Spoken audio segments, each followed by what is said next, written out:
Hi guys, my name is Avery, but I go by Soavecito, and I'm a horror content creator. This is episode 6 of Whispers of Horror, and we have a awesome two guests for the game Chasmal Fear, as in MystivDev, which is the developers, and I have Zane and I have Bobby. Do you guys want to introduce yourself? We'll start with Bobby. Hey there, everyone. Firstly, Avery, thank you for having us here. We're honored to be here, and uh, I hope that we'll have the time to discuss all the new things we have so far since the last time we shared anything about the demo. So I'm Bobby. I'm the visual artist of MystivDev, and we primarily do, as you can see, like horror games, but we also do RPG games, action games, and so on. We've been in the gaming industry around 10 years so far. We've worked on various different games, and I can clearly say that Chasmal Fear is probably our best game so far. Perfect. And Zane, if you want to introduce yourself. Yep. Hey everyone, I'm Zain. I'm the programmer here in MystivDev. Yeah, I'm honored to be called here and talk about Chasmal Fear. I hope we're gonna have a great time, and also we're gonna have good answers for you guys. Um, yeah, I hope we can answer all your questions and also maybe uncover something about the full game. Perfect, perfect. I just wanted to take this time to just say thank you both for taking the time out of your day. I know it's super late for both of you guys just to be on my podcast, and I'm just super honored to have both of you guys. And honestly, like I really do enjoy the demo of Chasmal Fear, and I look forward to the release whenever you guys decide to drop it. So we're gonna start off. I got a bunch of questions, and towards the end, we'll ask like if you guys have any updates or anything guys you want to talk about the game for the foreseeable future. We can bring it up as well. And in a little bit, I'm going to switch the scenes to so people can see the game because I did have some recorded gameplay, and just to showcase my experience and showcase the game. So the first question I have for you, and we'll start with Bobby. Can you give us an overview of your horror game? What sets it apart from other horror game titles on the market? Yeah, that's an interesting one. Before we started working on on the prototype for Chasm Fear, the first thing we did was do a lot of research regarding horror and action games. I think that a lot of people who already played a previous game, Mirror Forge, or other games we did in the past, they know that we are primarily doing games like walking simulator horrors, psychological horror, and so on. But we always wanted to try something different, so we decided to go for the action genre, or more specifically survival horror. So it won't be action that much. It will be like you will need to save the resources and so on. What makes Castle Fear different than other games is basically we've tried to do something different by utilizing the body cam perspective. As you know, body cam became quite trendy in the past few weeks, I might say, and months and so on. But all we've seen from the body cam games were either walking simulators or cop shooters and games like that. And we were thinking a lot about it. We really loved the idea, but we wanted to do like we thought actually to ourselves like, what if we make a sci-fi game that's set in the future, not in the distant future, but maybe a couple of years from now, and you're still having that camera like a body cam, but of course it's going to be more advanced than the cameras we have today. So what if we do a game that's survival horror and it also has a body cam perspective, so a sci-fi game. And we noticed that there weren't any sci-fi games with the body cam perspective as the first thing. The second thing we also thought about was when we came up with the monsters in the game, one thing that popped up first in our minds was having a monster mutation system. If you've played the demo, you know that some monsters have a chance, basically a random chance to mutate. Yeah. In the demo, basically those melee monsters would transform into like the ranged monster. However, in the full game, it will be like a chance to turn into one of several different monsters. So it will be Oh, unpredictable. You won't know which monster it'll be. It doesn't necessarily mean it'll be the ranged monster. It can be any other monster. So interesting. that's the second thing, yeah, that sets this game apart from other games. Okay. Um, Another thing, which is probably I can't say it's a mistake, but it's very hard for two developers because we are only two developers. We are brothers, Oh, and nice. I think that's yeah, cool. thank you, man. So I think the hardest part is we have player choices that completely change gameplay paths. So what do I mean by that? When you make a choice, for example, in the demo, you have three buttons. Pressing the left button opens a set of levels and areas that you won't be able to see if you press the middle button. So there will be a lot of choices in the game like that, basically meaning you will have a lot of replayability in the game. But for us, that means that we're gonna have to do a lot and a lot of levels to provide that experience. But I think it's a good thing because when you play the game for a second time and you make a different choice, you will be placed in a completely new environment with new monsters and new settings and new lore stuff around there, new cinematics that you haven't seen so far. So I think that provides a lot for the replayability. I was just about to bring that up. I was gonna say like just being able to have different choices and then have those choices be not available once you make it will be giving people the option to be like, you know what? What if I took this path, or what if I took like did this different? Like, what am I missing that I didn't get from my first playthrough? I think that's a great idea because again, you want people to come back to the game and have that Yeah. replayability. So that's awesome. Zane, the same question goes to you. Like, do you want to? Is there anything you want to add towards the overview of the horror game, and or just like what sets apart? Or I just want to see what your mindset Yeah, over that. yeah, sure. So first about the Mirror Forge, we always had a request to add the shooting mechanic, Mm-hmm. but we didn't feel like that game, like the game was not designed around that. So we were also fans of shooting, but since the game was not designed around that, we didn't want just, to put another system. And basically, I think that would make the game worse than it was. Mm-hmm. So basically, when we're thinking about Chasmal Fear, first, of course, we were most of the time working on horror games, so we wanted to focus on that. But we also wanted to implement this shooting mechanic, but not to make it too much action. So because if we focus on the shooting, then of course that would influence on the horror part of this, Mm-hmm. and that's why we also limited the co-op to be to two players, Okay. just because of the horror part of the game. We didn't want to. Uh, we wanted primarily to focus on the horror part, and then to come this as a fulfillment to that, the shooting and all that stuff. So I think that's awesome.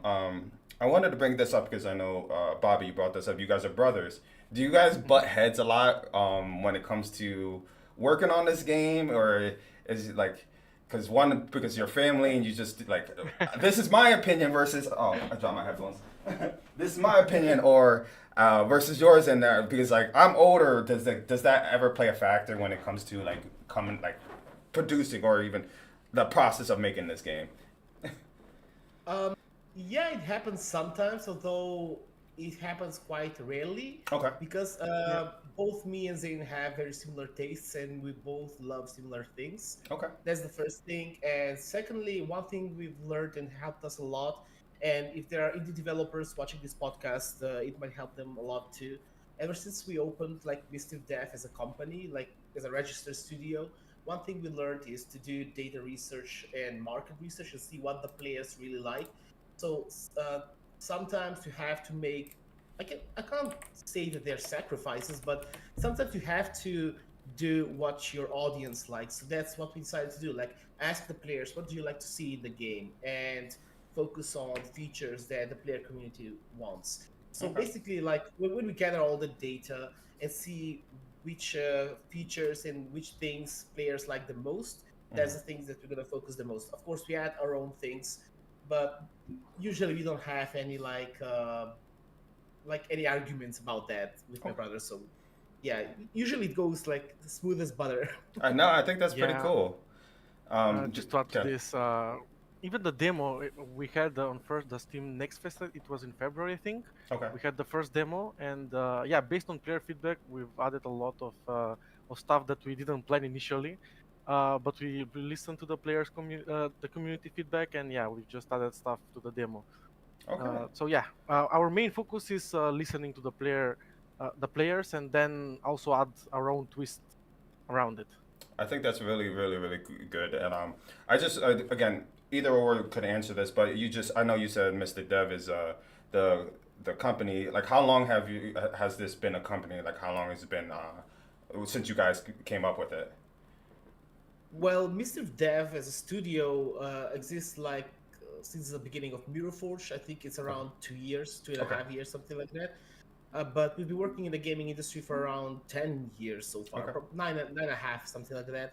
So we've worked like on various as freelancers for other clients. We worked on our own games. Previously, we were on Steam under Mistiv Studios, but we were a completely different crew, I might say. And then we separated due to creative differences. And now, like, I just took the Mistiv part, which I really loved, and added Mistiv Dev.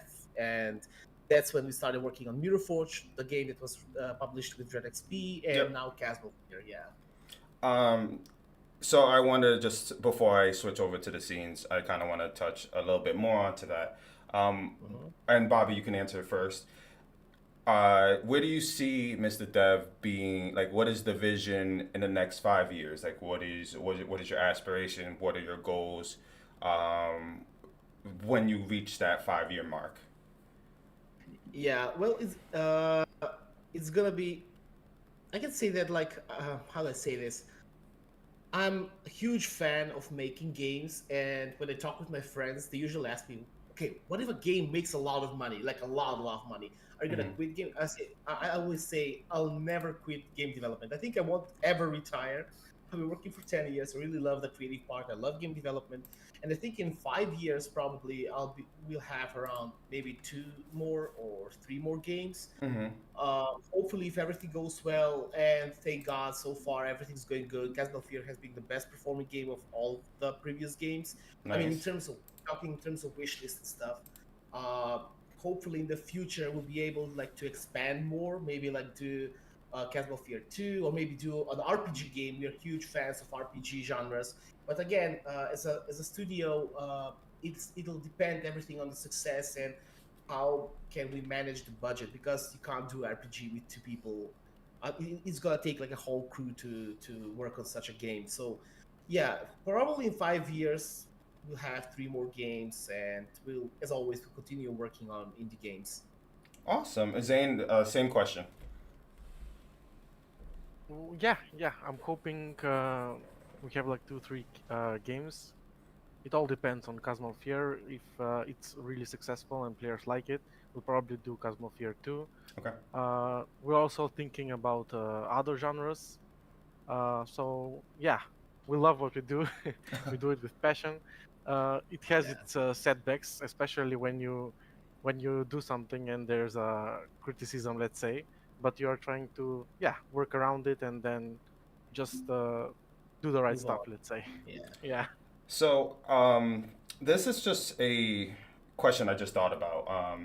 I'm sure you guys heard of the news of Tango and Arctic closing down because of Xbox.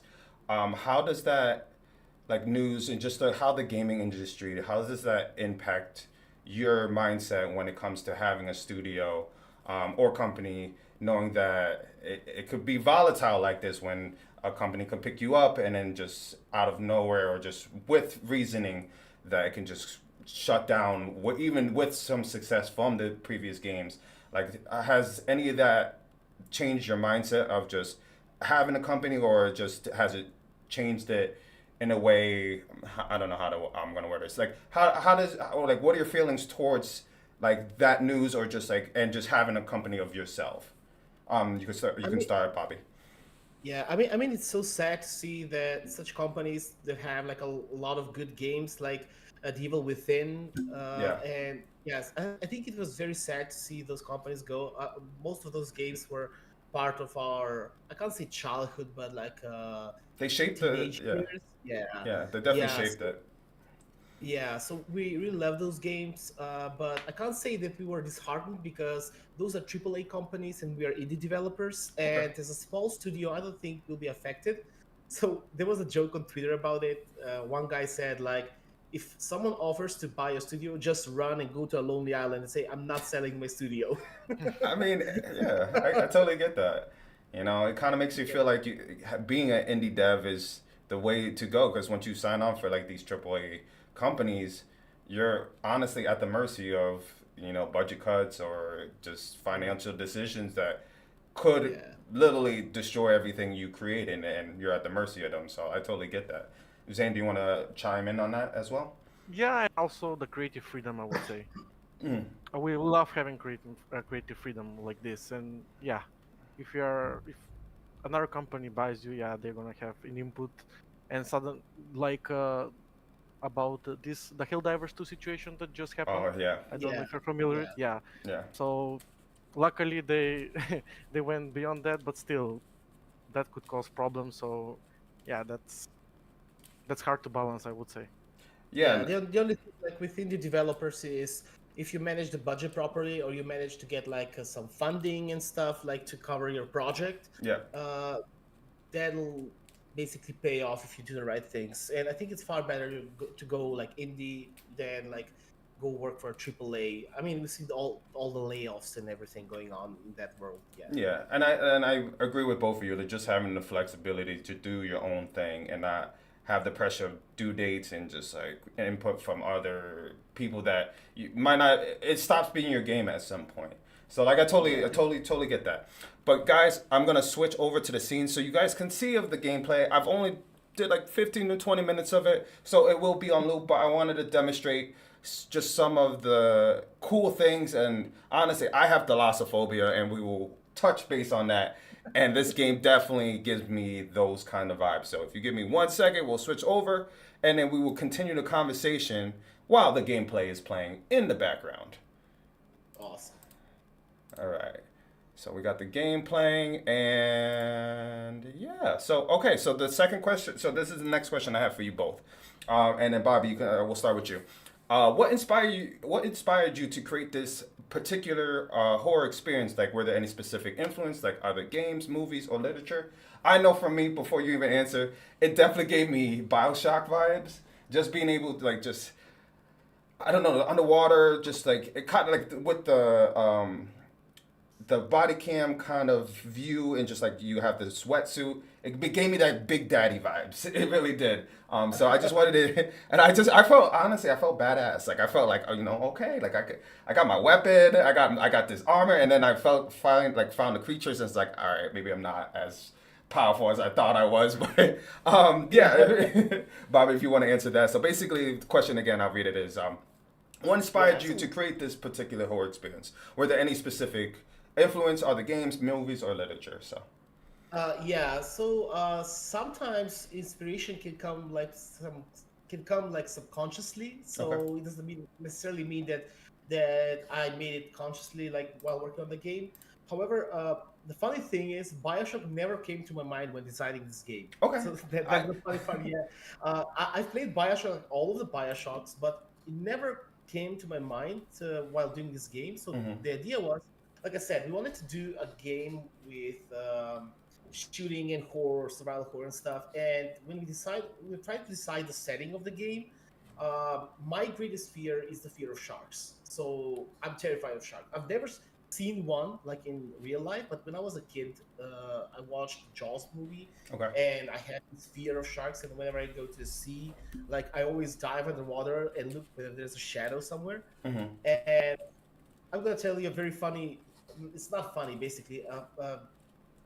I'll tell you what happened. Like probably last year, I was on vacation in Egypt for the first time in my life, okay, that's cool. and remember there was like the news everywhere that a shark has eaten a man, and that event happened like 50 kilometers from our beach. Mm-hmm, And imagine like having.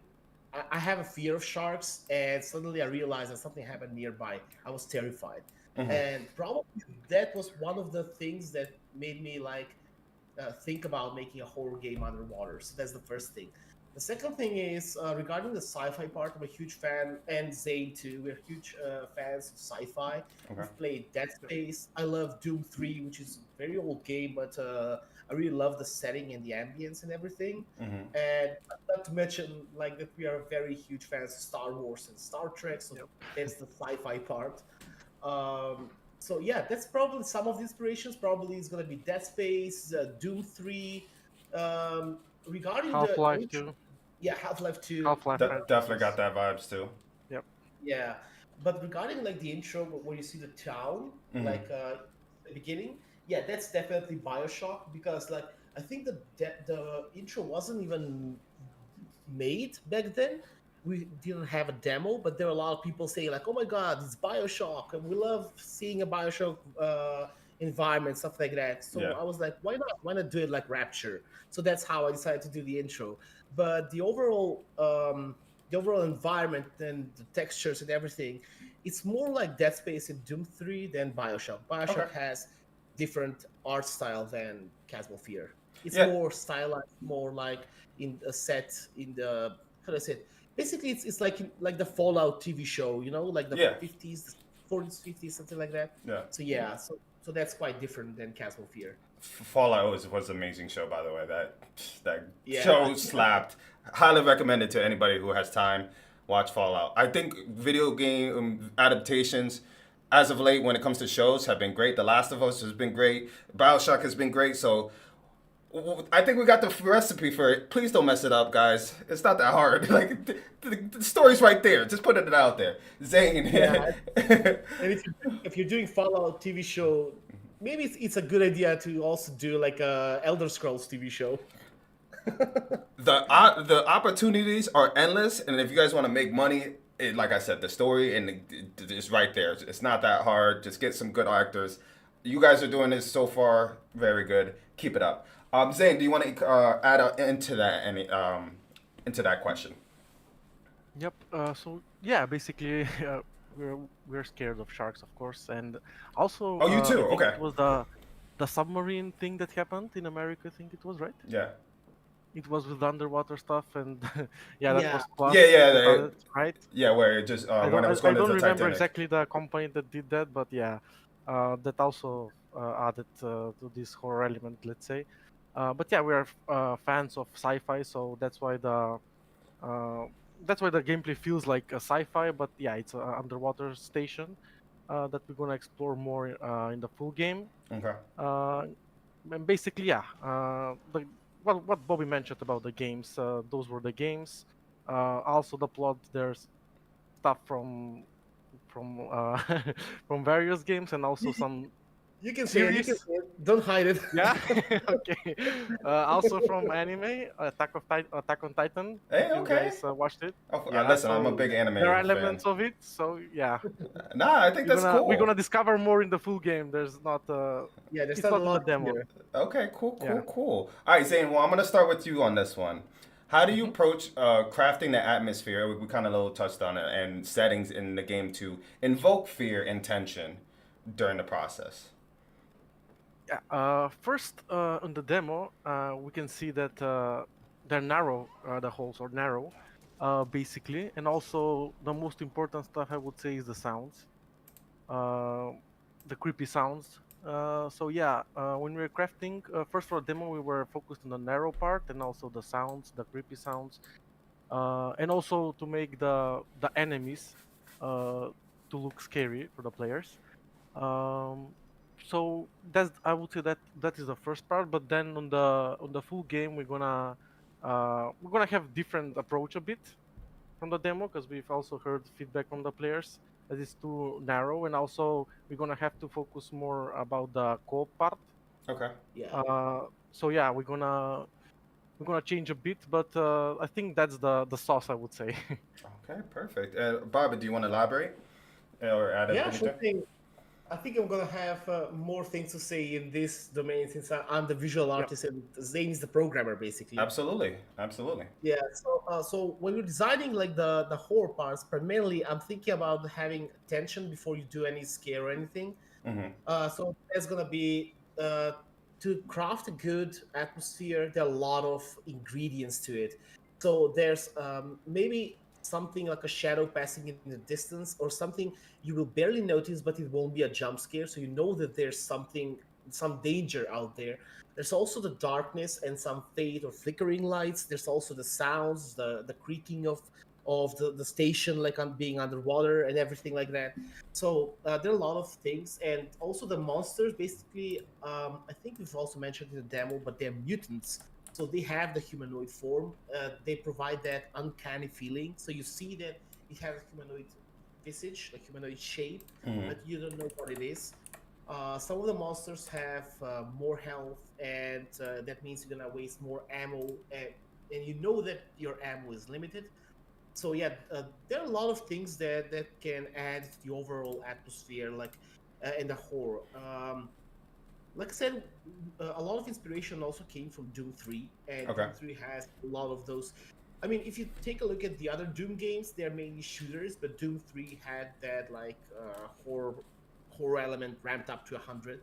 So yeah, so basically there are things like, I can't say they're jump scares, but some people experience them like that. Like there are vents, there are like hidden doors that suddenly pop up and a monster comes out. Mm-hmm. But those doors and vents in the game are designed in a way like they have a random chance to happen. So it doesn't necessarily mean you're gonna experience them like in your first playthrough. So yeah, there are a lot of things we are working around to provide that atmosphere. Okay, perfect. Still touching about that, like you mentioned the sound design. So basically, what I want to ask is like the sound design in horror games is crucial for immersion. Could you share some more insight of just like how your approach to creating the creating chilling audio elements of just making this game? Bobby, sorry if you want to continue Yeah, sure. elaborating on that, and then we'll go to Zane. Yeah, so primarily the sounds in Chasmal Fear are mainly either from bought packs, sound packs, or maybe free sounds like over the internet, which are later on combined and mixed in a music program. For those of you guys who don't know, I was a musician. I was a singer, guitar player, and piano player for 14 years. Oh So wow, that's awesome. yeah, I mainly do the music and sound part. Would you So I make me? do like Sorry, I didn't mean to try to say that. Would you make me some sounds for some of my stuff? Like, I wouldn't mind that. Like, listen, you got the skills, so maybe we'll talk after yeah. stream. No, I'm just kidding. I know you're busy. Yeah. Honestly, I haven't worked like I haven't played the guitar or piano or singing like for 2 years now. Okay. I don't have time now, but from my previous experience, I only use it to do stuff for our games Yeah, no, mainly. I So totally get yeah, it. it's been quite now. I mean, since we're two guys, it takes a lot of things to do. We're doing like all the things necessary to develop this game, and it takes a lot of time to do everything. Zane, same question. As far as the sound design, how do you think that plays a big factor in just creating chilling elements of the game? Yeah, I think it adds way too much because first when we tested I mean internally the game, we didn't have sounds and something felt off. We were just playing and we were like, okay, the game feels fine, but something is missing. And when you're working too much, you don't focus sometimes on details, and we forgot a lot of sounds in the game. And that's when it clicked like, oh wait, we need to add sounds to make the atmosphere feel like more horror because we had the gameplay elements, but in the polish phase for the demo we didn't have the sounds. So yeah, when we added the sounds, that's when we felt like, okay, now this is perfect. Okay. So yeah, I think the sounds like even though uh, it feels like small part, but it plays a lot especially in horror games, I would say. Okay.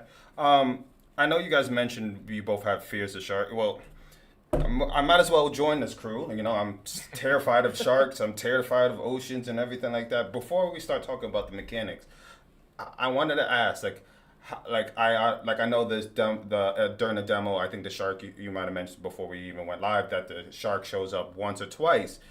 In the full game, how much will this shark or sharks play a factor throughout the full game? And is there something maybe in the future we might have to fight? Is there something that is just going to be very prevalent? Like, I really want to know. We'll start with you, Zane. Like, how big is this shark, and how much are we going to be like? Is going to be a part of me while I am terrified of playing this game? How can I say? Oh boy. I don't know if I should. Yeah. You could leave it a secret. Uh, You don't. You could just say leave it to. No, it's in it was in the latest trailer, so Yeah. it's not a spoiler anymore. So yeah, there will be a whole level with the shark that you're gonna have to play, Great. and you're gonna have to survive that. Yeah, good luck. Great. Great. Well. Well, actually, yeah, yeah. With the shark, you won't have to fight the shark. Actually, you can't fight the shark. You're Yeah. just gonna have to hide while it rushes down towards you. So you're gonna have to time your movement and try to avoid the shark as much as possible. There'll be a very huge section where you have to walk the sea floor and Great. be very cautious watching around. Yeah. That was one of my next questions. I guess when I first saw the shark, um, again, I'm not trying to compare your games to anything else. Like again, I think it's its own unique experience. But the first thing I thought about is Resident Evil 4, the big fish that if you shoot the water multiple times and it just eats you. Like that's the Yeah. vibes I got, and I look forward to it. I honestly I think just the design and just like how it looks, and like again, I don't like being in the ocean, and the fact you're gonna make me go in the ocean floor to avoid a shark is absolutely terrifying, and you guys are sick for it. But I look forward to doing it. I think it's gonna be a Yeah, fun. honestly, the experience with the shark will be more like, imagine you're playing Subnautica and you don't have like that, what was it called, the vehicle, the submersible. You're Mhm. just walking down and you're trying to avoid a leviathan. So that's the experience. You're just underwater, walking, going from one place to the next. You see a lot of obstacles around, trying to hide broken stuff and debris and everything, Yeah. and see the shadow roaming around. Regarding the shark, it's a shark. So I'm gonna uh, reveal this uh, finally. It's not a megalodon. So a lot of people ask Oh, me, is it a megalodon? Is it not? It's big as a megalodon. Actually, it's slightly bigger than a megalodon, but it's a shark. got it. So why that shark is that big? That's part of the story that we'll Yeah. probably keep it secret, not to spoil anything. But Totally, there's totally reason get it. why, not just the shark, but there are a lot of things that become huge in Chasmal Fear due to some factor. Now, just a quick question. It doesn't matter who answers, but like, are we gonna? Apologize. Is there gonna be one shark? Or is there maybe potentially to be more? Like, is there like more sea creatures we might be experiencing other than sharks? Just out of curiosity, I gotta pick your brains. You guys made the game, so I want to know. I want all the juicy Uh, stuff. I'll probably say let's keep this a surprise. Okay, Yeah. perfect. Listen, keep it to the chest. Like I It's said. gonna be So that way, now, yeah. now when the game fully dropped, you guys got to come back on my live stream while I play it live, and then we're gonna have a commentary of my experience. That's the deal, and then we could talk about some of these things that you guys are hiding from me because I don't like this. I don't like this. Yeah.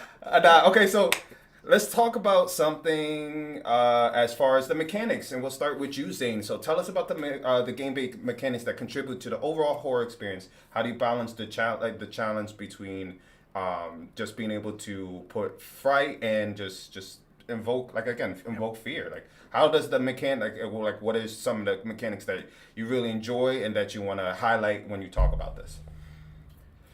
Yeah, so I would say every mechanic that we are making, we're thinking about the horror part of the game. For Okay. example, I will take, let's say, the shooting mechanic. Hmm. Uh, in the demo, I think we wanted to make it more accessible, so that's why we have more ammo and more also health stations that you can use. But when you enter the full game, we'll gradually have less and less ammo and also health stations. So you're gonna have to watch out for the ammo, watch out for your health. Uh, Also, in the demo, we've added like when you're checking an ammo, we also added to check your sanity, which is not part of the demo. But yeah, it was like a plot twist for the full game. So yeah, that will affect the full game when you play. So yeah, we wanted to make the ammo scarce. So basically, you're gonna have to see, do you have ammo to engage in combat, or maybe you're gonna have to hide and choose another path or find another path uh, Okay. around the Yeah. enemies. Yeah. Um, so yeah, basically we're thinking about when we're designing those systems, we're thinking about the horror part of the game. We don't Okay. want to make it yeah shooter game. So basically, every system that we make, we are trying to add up on the horror part, so it complements the horror part of the game. Um, Yeah. just continue with you, Zane. Like, what made you guys decide to, um, when the creature dies and has the chance to mutate, to change it to Mhm. instead of one thing into multiple mutations? Like how did that idea come about? I think it was first the idea was for the mutation. What was the idea? First, we're gonna have a backtracking in the full game. So Okay. basically, you will have to. I mean, you would not have to, but you can go wherever you want, not like the demo where you go and then you You're can't stuck go there. back, right? Okay. Yeah.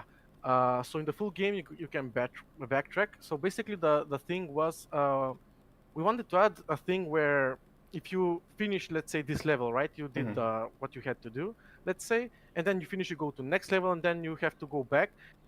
We didn't want you to feel like, okay, I've did this part, I can just sprint away and that's it.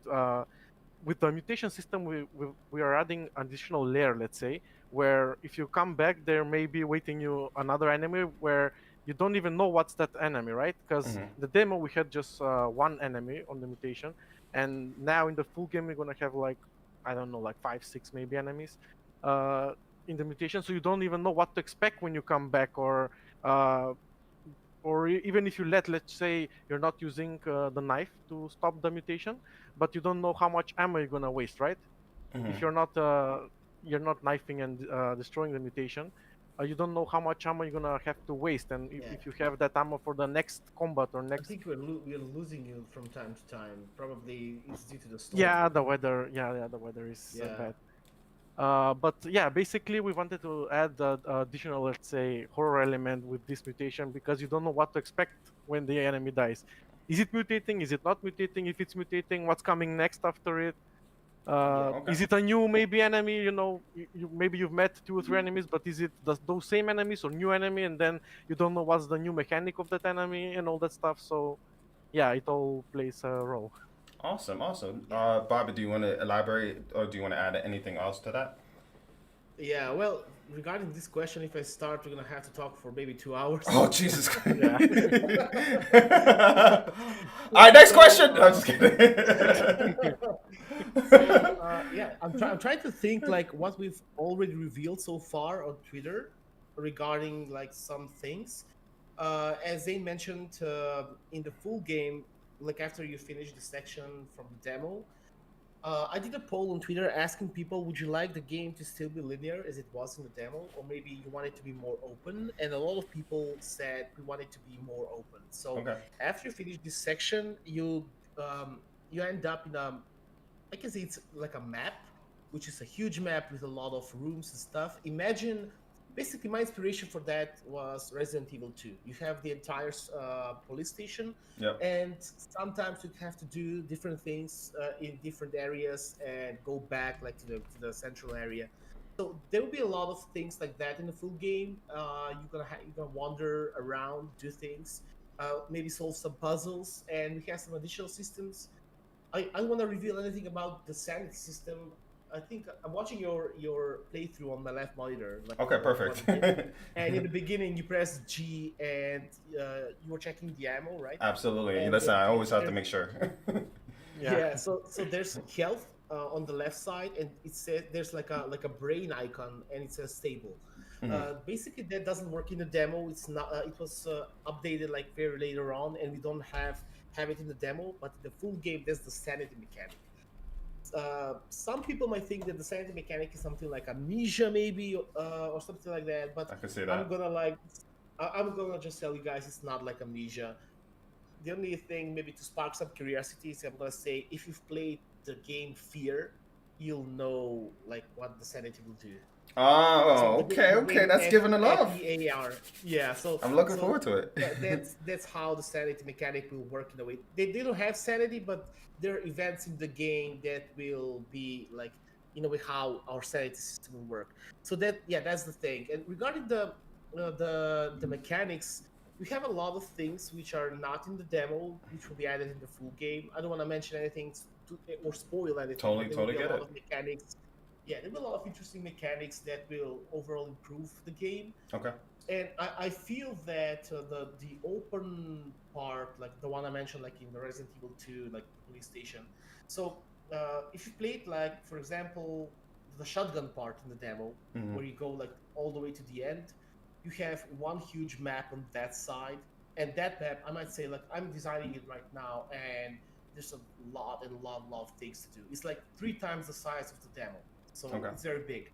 But if you go like the assault rifle route, you go to a map of that same size, but it's a different map. So there'll be a lot of hours of gameplay, and there'll be a lot of choices. Like you've seen in the demo, so you had like some buttons. Maybe there'll be some, can I say, ethical choices, moral choices to do, and all of them will affect your overall playthrough and new environments. So we could ask like, how many hours will the game be? Even we don't know how many hours will Uh, the game be, because like you do one choice here and it opens one path. You go okay. follow that path. You meet another choice later on.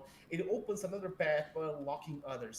So it's going to be very hard to calculate how many hours the game will be. So, but I assure You you, took the question out of my mouth. I was going to ask that next. yeah, it's gonna be a big one. Yeah. Okay, perfect.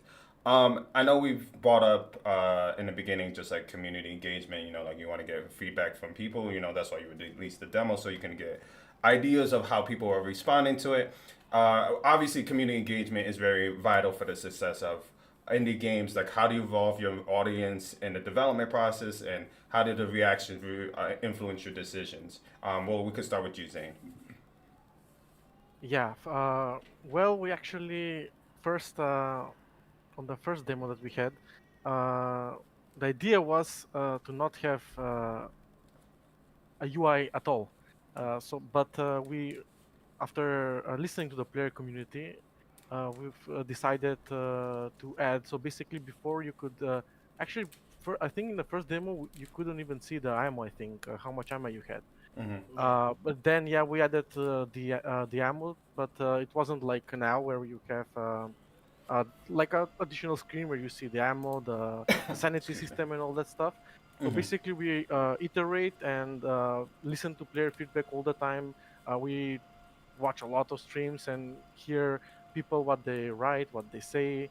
Also Yeah. on Steam community, we've listened to the players, uh, and then yeah, we rank the suggestion which is let's say the most wanted feature, and Priority. then we yeah, and then we also discuss if that feature suits the game, because yeah, we have to make sure that that feature will suit the game, because sometimes you're trying to solve a problem, but the player tells you that it needs this feature, let's say, but if that does not suit the game, you have to find A the way to go solution around it. which Yeah. yeah, a workaround which would suit the game, but also will please the players with what you're working on, right? Hmm. So yeah, you can't just straightforward like implement stuff, because that may afterwards it may break the feeling of the game and all the stuff, and then you can't just listen and then you just implement. You have to rethink and see all that stuff before we start implementing. So yeah, Yeah. first we listen to the players. We're having an internal discussion with Bobby, like how we can implement that stuff, like how that would look for the game, how it will, let's say, add up to the game, Yeah. and then we go from there. Yeah. Okay, Yeah. perfect. And Bobby, if you want to elaborate as well, like how does Yeah. community play a Um, factor? Yeah, so one of our biggest factors probably was like during back, like I'm gonna go back in the days when I was doing Mirror Forge. Okay. Back in the day, we had a website which had a newsletter, so people could sign up and try a closed beta. Okay. So I still have those emails. I have a lot of streamers and who basically became my friends. I didn't know them back then, Add but me we to that talked a list. lot. Sure thing, man. So yeah, so we had an email list and a lot of people, and um, before we released the demo for Chasmal Fear, we gave the demo like to some players to try it out, provide feedback. There were around 10 or 12 players, I can't really remember. And we were writing down everything on an Excel sheet based on what people said. But like Zane said, there's a lot of conflicting, how do I say, conflicting things that people mentioned. For example, some people said, "Oh my God, this is way too hard," and there were other people who said, "This is way too easy." So you're gonna have to find like some That's middle a ground, and balance. that can be Yeah. very hard. Yeah. So regarding the mechanics, Zayn was right, because like sometimes it might take us, I don't know, like 3 weeks to, for example, a player says you need to add something like this. It Hmm. doesn't matter what it is, and you're gonna start working on it, and it takes you like 3 whole weeks to implement it in the game. only to realize that it might not be the thing that the players want. So Yeah. like when you put it in Yeah. the game, people might say, "We didn't ask for this." I mean, they've asked it, but they just didn't feel. They didn't know that it would not work in this particular game. So sometimes it's very hard, like, to determine whether it's If the that is right even thing the to do. problem, I would say. Yeah, yeah, Yeah, I guess when I hear stuff like that, it's just when you get so much feedback, it's like too many cooks in the kitchen, you know, too many Yeah. like ideas. So it's just like, at what point do you like, how do you balance between like still having your game, but then tending to the audience? But sometimes I'm not gonna lie, even me, like tending too much to it, like we think we will know what we want, but we're I mean, you guys are the developers, like you guys probably know best. And everybody has an opinion, and so it's hard to try to balance like this idea, and this idea, and some of it might not work. So I totally understand like how yeah. that could be played an influence on that. I mean, it's a normal thing, you know. Like for example, I don't like MOBA games. I don't like Okay. playing them, but Hmm. I can't like deny they're very popular, right? Sure. So some people play them. I don't play them. Like, and when someone does like a game, uh, if I say like just don't put MOBA stuff in there, other guy will say you can add MOBA stuff, and that's where the conflict arises. You know, Gotcha. everyone's different. Everyone has their own ideas, and it's very Yeah, hard like everybody has to. a everybody has an Yeah, opinion, which again could be insightful for developing the game, but also could hurt too because, like I said, too yeah, many cooks in the kitchen. Um, we have like about 15, a little less than Just 15 just to add minutes. to the previous, we've also had this situation Hmm. with the body cam effect. Oh, okay.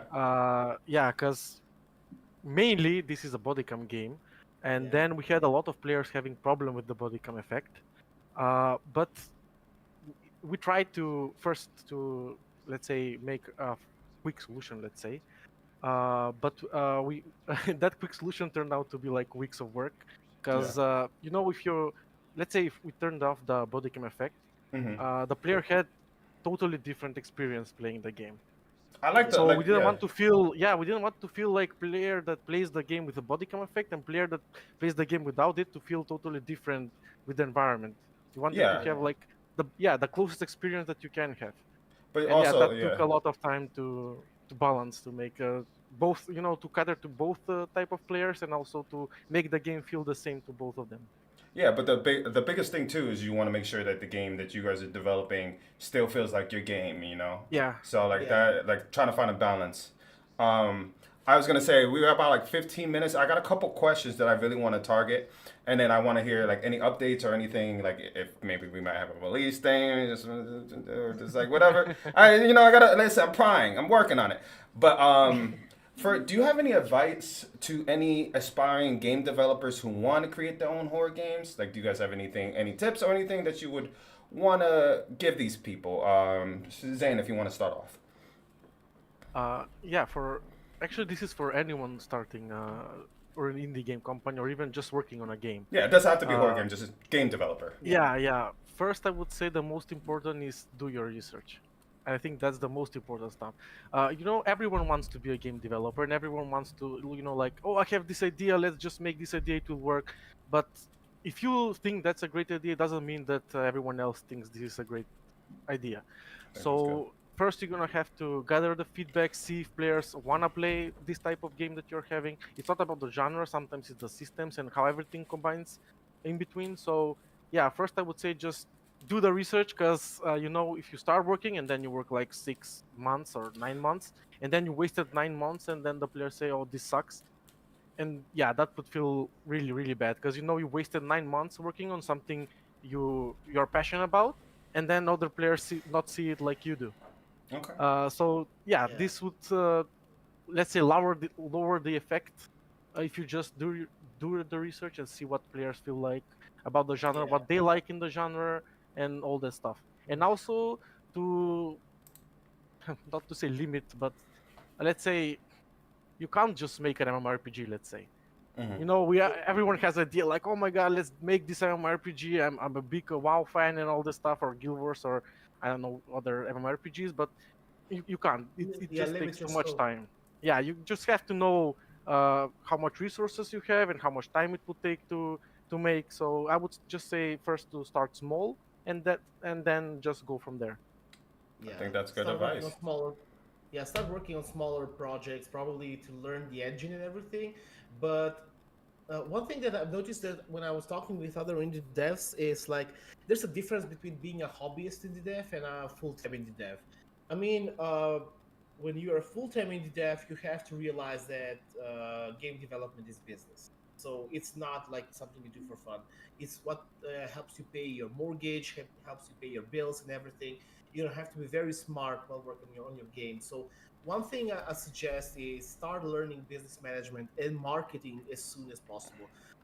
Not just in game development, but in every branch nowadays. Like in 2024, you gotta be a content creator and learn marketing and learn ads and stuff like that, and social media management, email marketing, content writing, SEO, and so on. You're gonna have to learn all that if you want to be successful. And when I say successful, I don't necessarily mean like you're gonna be a millionaire, but you're gonna do the job you love. So instead of like working a boring job, you're gonna get paid like maybe your salary, or maybe a little bit bigger salary, or hopefully, luckily, maybe you do a lot of money. But the point is, you're gonna work the job you love. But for that, you're gonna have to learn a lot. So yeah, it's not like an easy road to do. Okay, okay. Um, I think that's honestly good. Like I'm big on the marketing thing, and like, I think that's very smart, like, smart to say it because it's not only about developing it, but you also got to know the financial aspects of it. Because if you can't Yeah, get the funds or the like the cash flow to be able to produce these games, you're gonna hit walls. You're not gonna be able to produce your vision the way you want it to, you know. And even like well, how Zane said, it's like start small. Like you don't want to take on one of the biggest projects and not do the research where you get overwhelmed and then you try to put out a product 9 months later and then it flops. Like because then that hits yeah, you financially because you invested so much into it. Honestly, I think those yeah, both are incredible advices and everything like that. And now yeah. I really want to know like well, obviously this game is coming out soon. Could you share any teaser hints or anything in the future, any updates? Like I want to know all the spicy things, like anything you guys want to share, like that you haven't posted or anything you spicy. You know, I'm all ears. You know, I turned up my Yeah, headphones. sure thing. This can be. Zane, We should I can start. Yeah, whoever wants to start. This is open ended. I mean, I was gonna ask Zayd, like, should I say this, like, what we are doing in the past couple of weeks, maybe? Of course, Yeah, this is a live Yeah, podcast. This yeah. peer I'm gonna just pressure. mention, like, I'm gonna mention like this, like, so in the past 2 months, I think I've already shared it publicly on Steam. Oh, sorry, on Steam, on Twitter. My mistake. Chasmal Fear so far has gone like over 14,000 wishlists, and that's like Nice. the yeah. So that's like the best performing game so far of all the games we had before. Hmm. I mean, I'm not talking like I can't say any numbers about Mirrorforge because like we were acquired by a publisher and we're not allowed to say anything about Of course, I the totally get wishlist that. numbers. But when I see like the number before we were acquired and the same timeline for Chasmal Fear is doing 3 times better than Mirrorforge before it was acquired. So yeah, it's pretty good with Casual Fear. And another thing is during these past 2 weeks, we were contacted by I think it was 8 publishers so far, Oh wow. and yeah, and we had a lot of talks with them. We were going through some things with them, like whether it'll work for us, work for them, and so on. And I can't say anything, but we at the moment we are in some negotiations with publishers, and hopefully everything will turn out okay. Because like we always want to focus on getting a publisher, like if they reach out to us, but we will probably sign the agreement if it works for the game itself and yeah, for us in the studio, because we want to do what's best for the game itself. We believe Okay. it has a lot of potential. It has a lot of cool lore and stuff like that. And if we find the right publisher in the future, there will be a huge opportunity for a Chasmal Fear 2 or something in the Chasmal Fear universe. That's why we Absolutely. want to do the right, yeah, we want to do the right thing. Yeah. No, I totally and get also that. what I've mentioned before with creative freedom. Yeah, Uh, yeah, you have to, you have to have that because then, like we said before, you're not even working on your own game, right? If you lose that, then what's the point of working on your game? It's not even yours anymore. Yeah, Yeah. So no, I totally yeah, get that. yeah, that's what Um, we wanted to say. Like, so far it's going good, and hopefully it'll turn out all right, and we have some good news to share in the future. Perfect, perfect.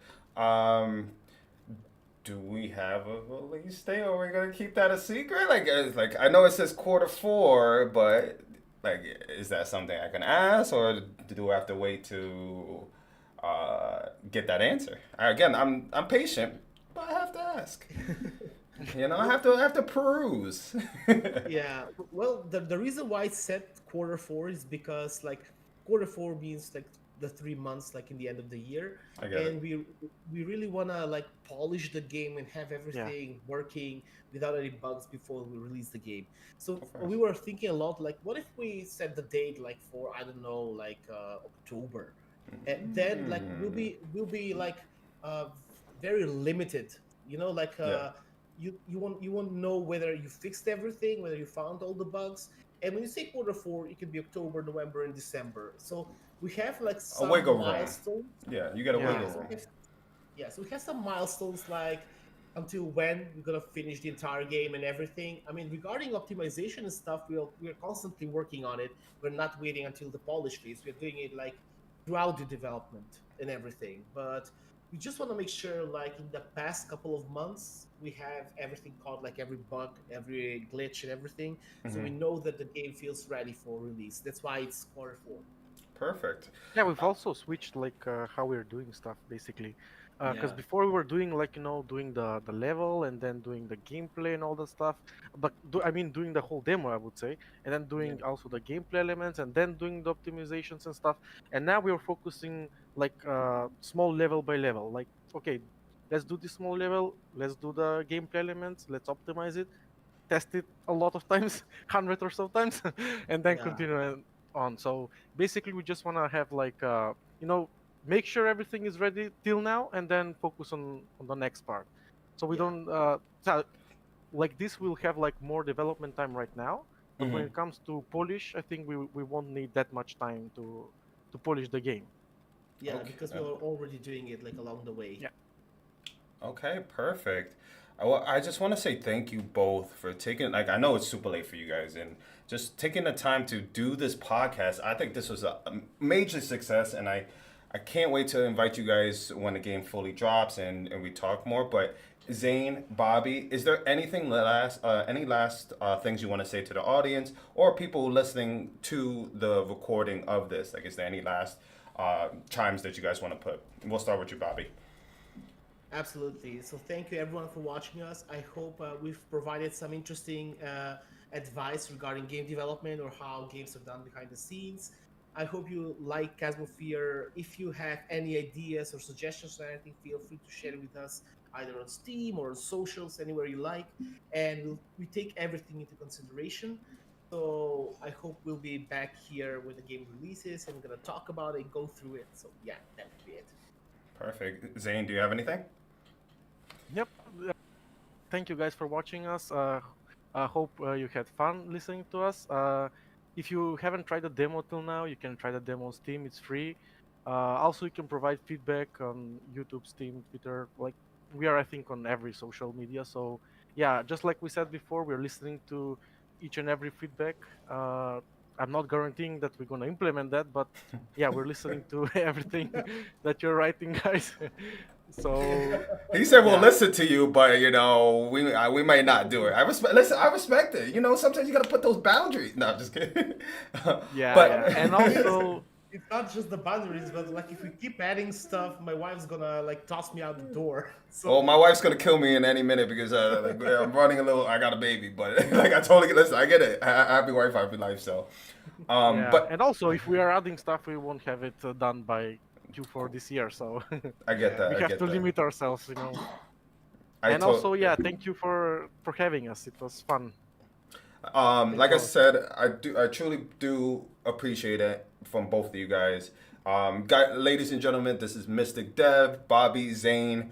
Go wishlist the game. Go wishlist the game. Go try out the demo and leave your feedback. Honestly, they love input and it just helps them continue the process of making this game. The link of their game will be in the descriptions, as well as I will link their socials on there later today, and this will be on audio podcast and Spotify and all the platforms this is live on. Bobby, thank you so much. Zane, thank you so much. Thank you. And we will be live on Friday to do episode 7. Episode 7? Or this is episode 7? I don't know. I think this is it now. Episodes. My brain is all messed up. But episode 7 will be Friday, and we will have another guest on. Guys, thank you so much. And we are off of it of Whispers of Horror.